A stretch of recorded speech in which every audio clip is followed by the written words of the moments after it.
Didn't I see this exact same build by Quixotics? You're right, but I promise you I didn't just copy his homework. Because we are analysing the same build, except it's played by pro player CML on Polaris Esports, otherwise known as Mavis.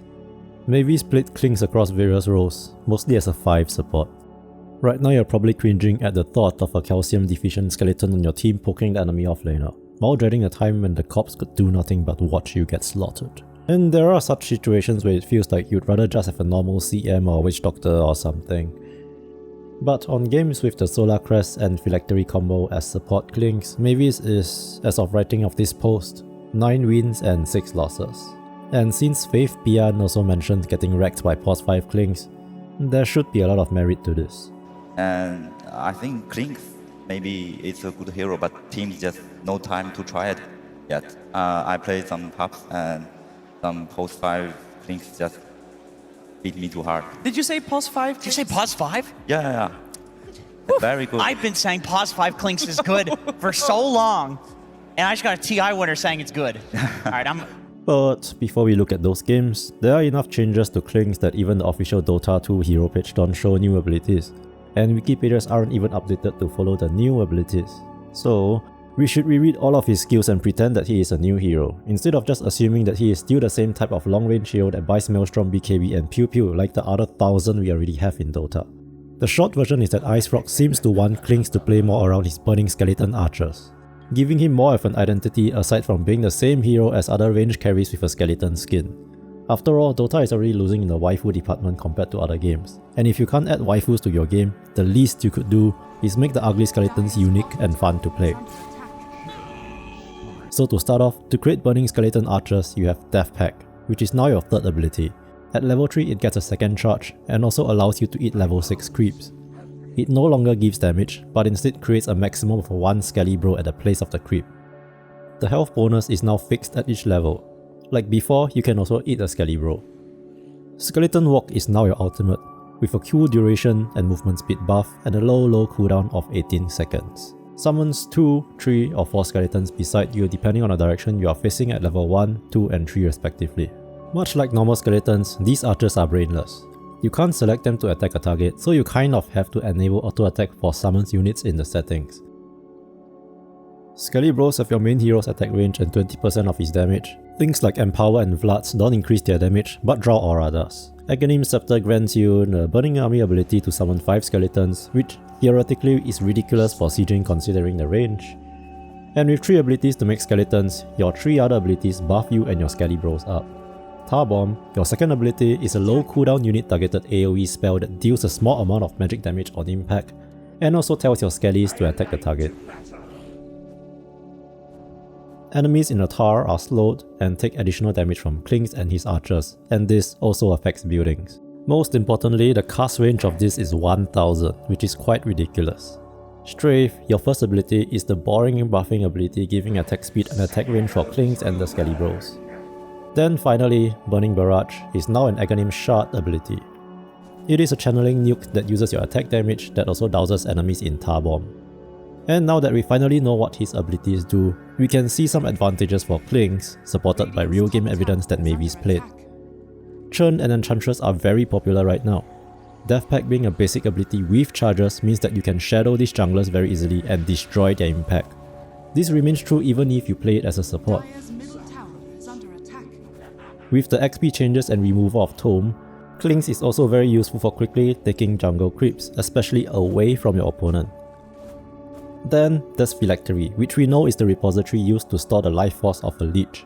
Although Clinkz may not call himself a Lich and his source of immortality is technically not a Phylactery, it just makes sense. Gameplay wise, Tar Bomb's low cooldown, low mana cost and high range means that Phylactery is a cheap option to boost your damage significantly.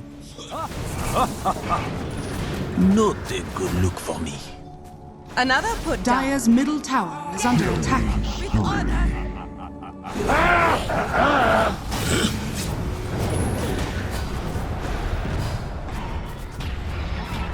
Dominating. Double kill.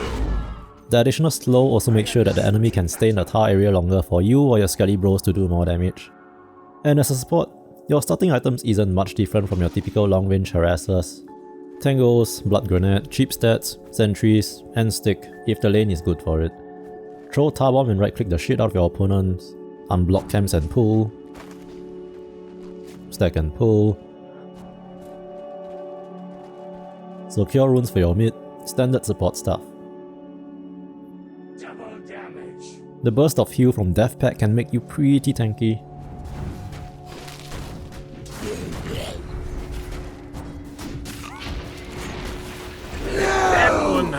Unseed my stealth. But conversely, without it, you are very paper. At level 3 and 4, you are weaker than most supports because of the weaker scaling. But take Tar Bomb or Death Pact depending on whether you need more damage or HP.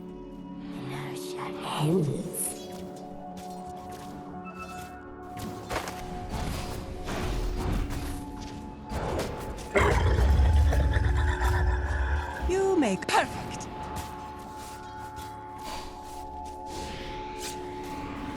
It's a compound.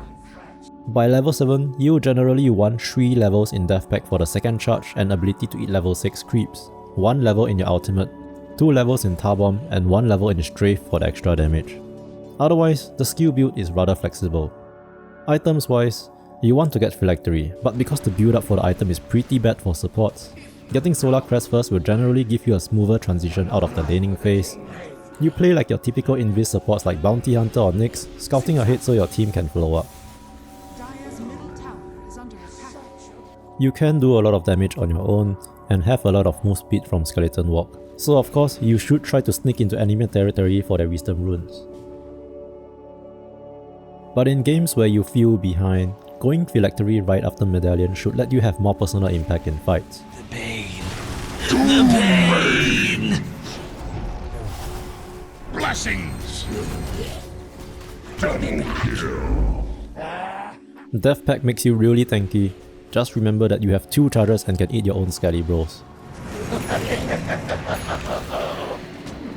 Double damage.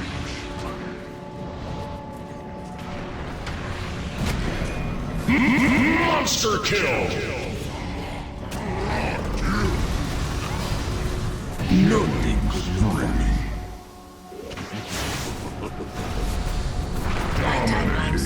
Double kill.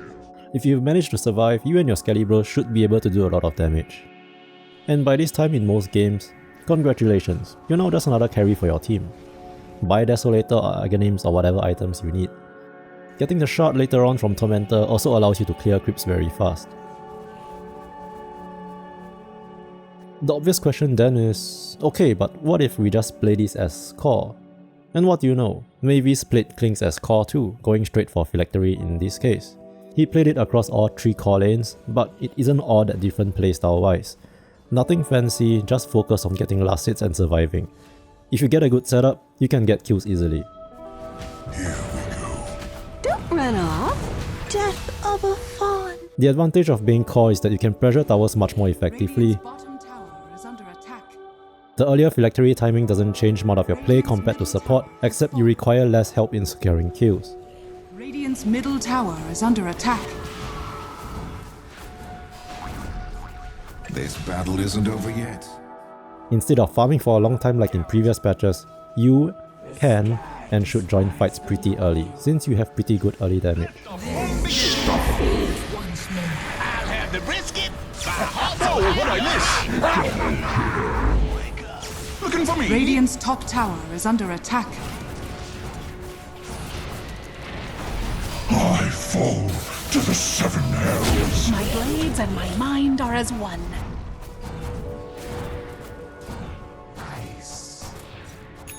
After Phylactery, Mavis seems to go for Crystallis to make up for the damage Death Pact lost, before going back to Orchid. But most games are Storms in either direction for now, and the patch is still very early. Overall, I think the rest of the build remains to be seen. Don't.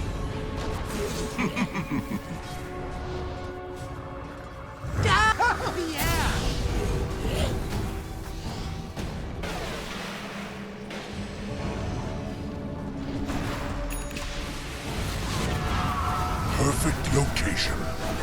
Wicked soul. Your flesh fails you. Monster kill! Dire's top tower is under attack.